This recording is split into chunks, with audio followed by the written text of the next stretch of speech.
October 10, 1986, Suwon Air Base, South Korea. A single-engine fighter jet is performing a demonstration flight for the South Korean Air Force. The pilot, Daryl Cornell, takes the aircraft through a series of maneuvers at low altitude. Rolls, high-angle climbs, precision turns at speeds that should have required twice the engine power the aircraft was carrying. The South Korean generals watching from the ground have already seen the F-16. They have seen the F-15. What they are watching now is faster to accelerate, tighter in its turns, and cheaper to operate than either of them. One of the generals turns to a Northrop representative standing beside him and says, simply, that this is the aircraft his country needs. The aircraft never lands. At approximately 1,500 feet, during a low-altitude roll, something goes wrong. The jet enters an unrecoverable attitude and impacts the ground. Cornell does not eject in time. He is killed instantly. It is the second fatal crash of this aircraft type in 6 weeks. The first had killed another demonstration pilot, Jamie successfully, at a Canadian air show. 2 crashes, 2 pilots dead, 2 aircraft destroyed out of a total fleet of 12. The program is effectively finished before a single export contract has been signed. The aircraft's name was the F-20 Tigershark. It was, by every measurable performance metric available in 1986, the most capable lightweight fighter jet in the world. It was also a program that the United States government had spent 4 years quietly, methodically, and deliberately strangling, not because it had failed, but because it had succeeded too completely, and its success threatened a more expensive aircraft that powerful people in Washington needed to keep selling. To understand the F-20, you need to understand the export fighter market of the late 1970s. The United States had spent the Vietnam War learning, at considerable cost, that its frontline fighters were over-engineered for the missions they actually flew. The F-105 Thunder Chief, designed to deliver nuclear weapons at supersonic speed, spent most of its operational life flying conventional strike missions over North Vietnam and taking catastrophic losses to Soviet-supplied surface-to-air missiles and MiG fighters it was never optimized to fight. The F-4 Phantom, a massive twin-engine fleet interceptor, was being asked to perform close air support and dog-fighting roles for which it had not been designed. The lessons of Vietnam pushed American fighter design toward a new philosophy: lightweight, highly maneuverable, optimized for the actual combat environment rather than theoretical scenarios. That philosophy produced 2 aircraft, the F-16 Fighting Falcon, built by General Dynamics, and the F/A-18 Hornet, built by McDonnell Douglas. Both were exceptional.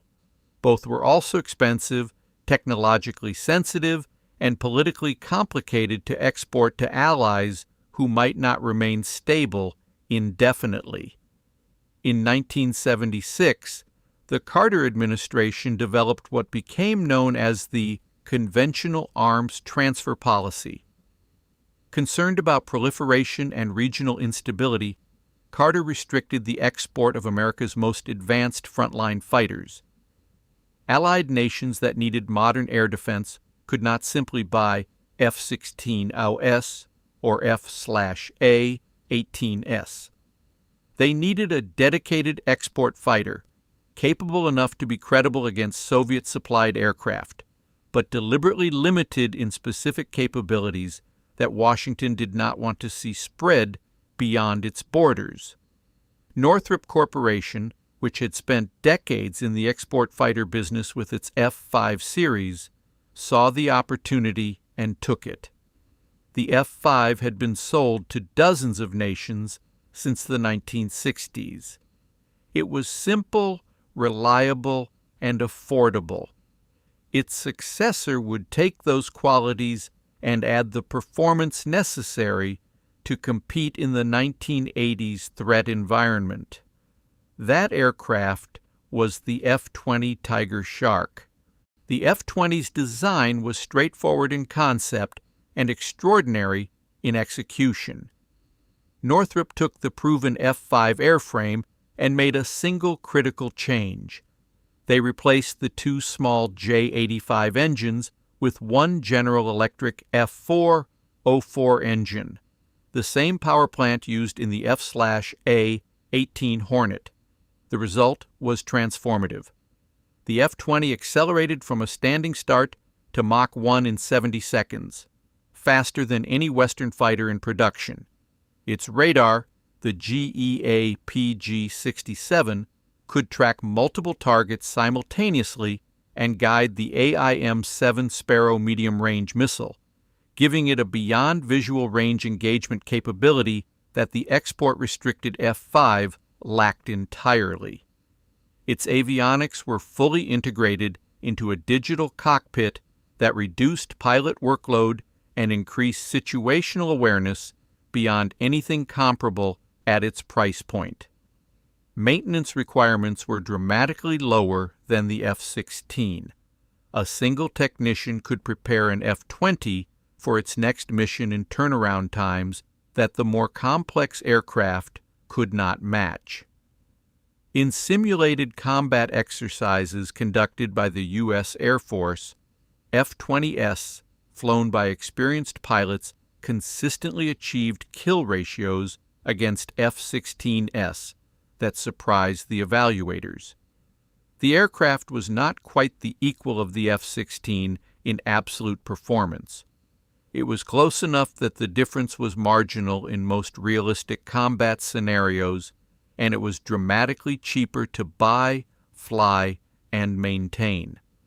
For the nations the export market was targeting, South Korea, Taiwan, Bahrain, Jordan, countries that needed capable air defense without the budget or the technical infrastructure for frontline American fighters, the F-20 was, on every rational measure, the correct choice. Northrop invested approximately $1.2 billion of its own money in the F-20 program. No government funding, no development contract.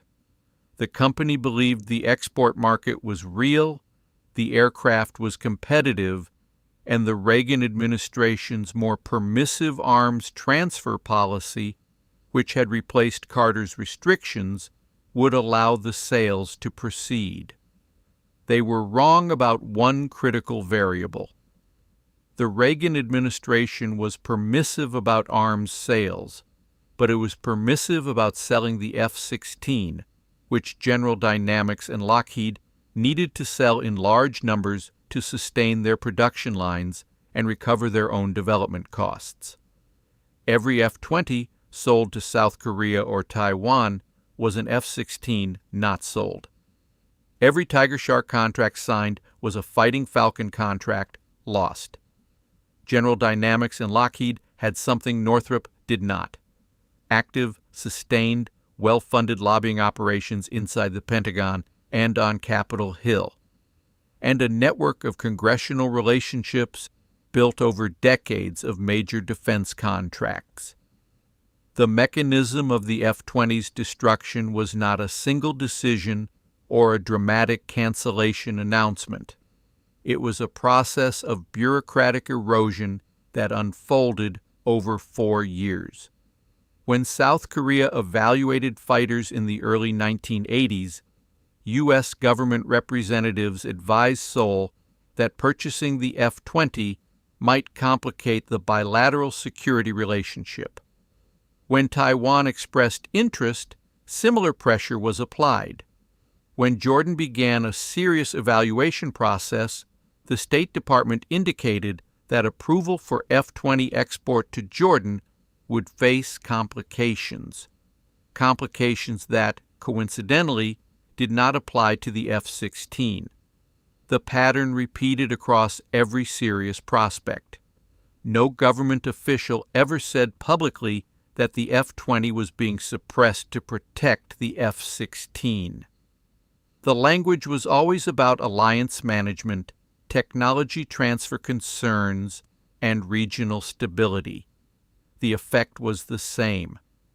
Every nation that conducted a serious evaluation of the F-20 and preferred it found that Washington's enthusiasm for the sale was noticeably cooler than its enthusiasm for the more expensive alternative. If you are finding this breakdown of one of the Cold War's most consequential aviation decisions worth your time, hit subscribe.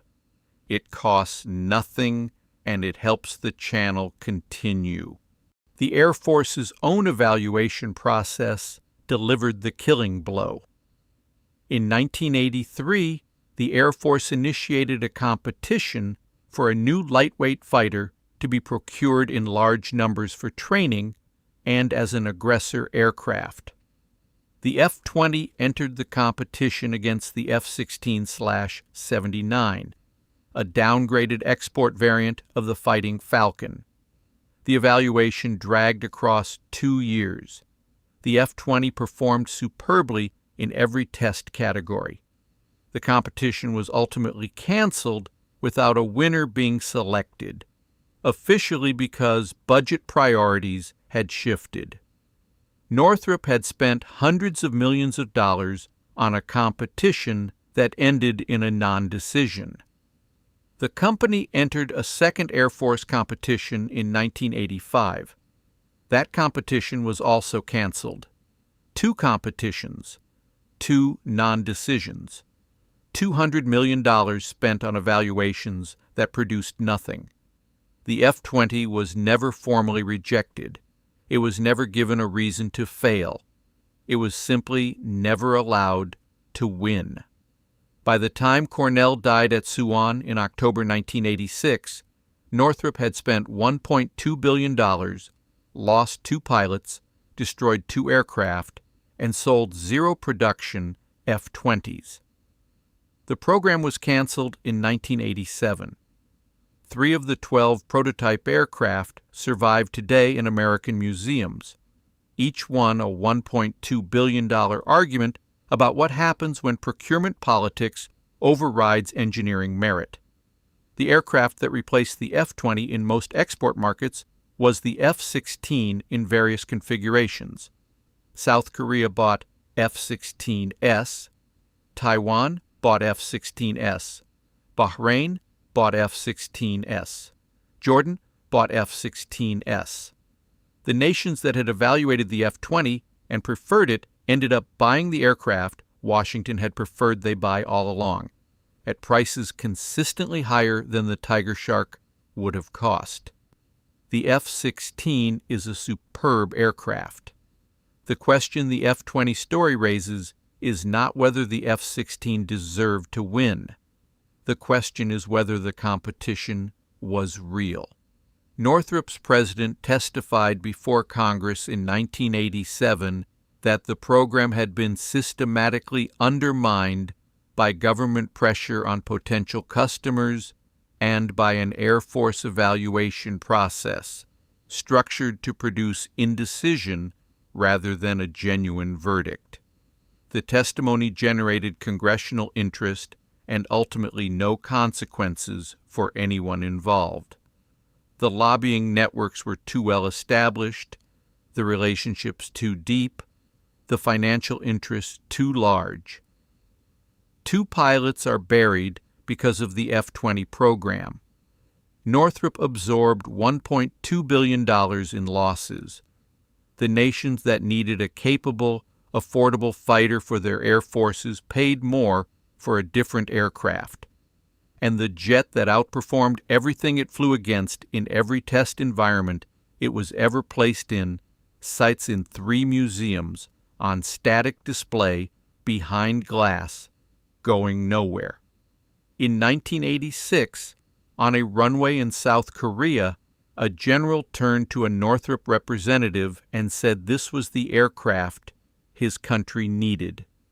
3 weeks later, the program was finished. The aircraft that beat everything was beaten by something that never had to fly against it. That is not an aerodynamic story. That is a Washington story. And in Washington, the best aircraft does not always win. The best connected one does.